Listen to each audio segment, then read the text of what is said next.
ইয়াত কিহৰ বাবে আহিছে এই গাঁওখন? পোনপ্ৰথমতে মই সাংবাদিকসকলক মই নমস্কাৰ জনাইছোঁ আৰু আজি ইয়াতে অহাৰ কাৰণটো হ'ল যোৱা সকলোৱে ছ'চিয়েল মিডিয়াতে দেখি পাইছে যে ইয়াতে জেংৰাইন গাঁৱৰ ফুলনি ইয়াতে এজন জীয়ৰী তেওঁ আত্মহত্যা কৰিব লগা হৈছে। এতিয়া ইয়াতে আত্মহত্যা কৰাৰ কাৰণটো এতিয়া সকলোৱে ইয়াতে দেখি পাইছে।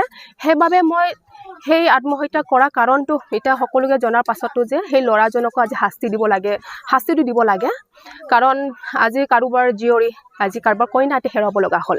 সেইবাবে আজি আমি সংগঠনৰ পৰা আজি আমি এটা আহিছোঁ আৰু তেওঁৰ দেউতাকক দেখাৰ পাছতে আৰু বহুতে ইয়াতে বেয়া এটা পৰিৱেশ ইয়াতে সৃষ্টি হোৱা দেখা গৈছে। এতিয়া চাবলৈ গ'লে তেওঁৰ দেউতাক এতিয়া চকুৰে দেখিম বা দৃষ্টিহীন অৱস্থাতে আছে।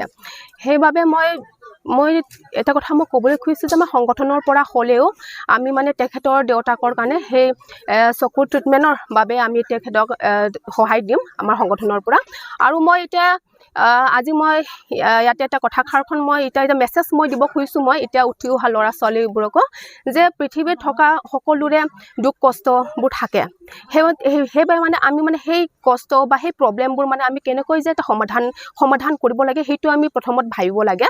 কাৰণ যে এটা প্ৰব্লেমৰ পৰা যে আমি নিজৰ প্ৰাণ হেৰুৱাই দিম বা এনেকুৱা এটা আমি একচেপ্ট কৰিব নালাগে আমি এনেকুৱা এটা বেয়া এটা। সেইবাবে আমি প্ৰথম ভাবিব লাগে যে আমাক সৰুৰে পৰা মা দেউতা ডাঙৰ দীঘল কৰোৱা বা দিন হাজিৰা কৰি পেলাই তেখেতে পঢ়া শুনা কৰাইছে এইবোৰ আমি ভাবিব লাগে। সেইবাবে মই এতিয়া অনুৰোধ এটা মই কৰিছোঁ আমাৰ সংগঠনটিৰ পৰাও যে যিমানখিনি কষ্টবোৰ আছে বা যিমানখিনি বেয়া এটা পৰিস্থিতিত হ'লেও যে এনেকুৱা এটা বেয়া কাম মানে হাতত নোলোৱাই ভাল বুলি মই ক'ম। আৰু কাৰণ আজি এতিয়া কাৰোবাৰ জীয়ৰী কাৰোবাৰ কইনা হেৰুৱাৰ পাছতে এটা পৰিৱেশখন আপুনি দেখিব পাৰে যে কিমান দুখতে আছে তেওঁৰ দেউতা। সেইবাবে আমাৰ সংগঠনৰ পৰা হ'লেও আমি সেই ল'ৰাজনক আমি শাস্তি দিব লাগে।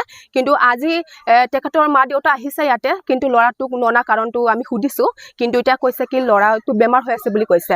সেইবাবে আমাৰ সংগঠনটোৰ পৰা হ'লেও আমি গাঁৱত যাম যাই পেলাই সেই ল'ৰাক শাস্তিৰ বাবে আমি কামটো আমি কৰিম।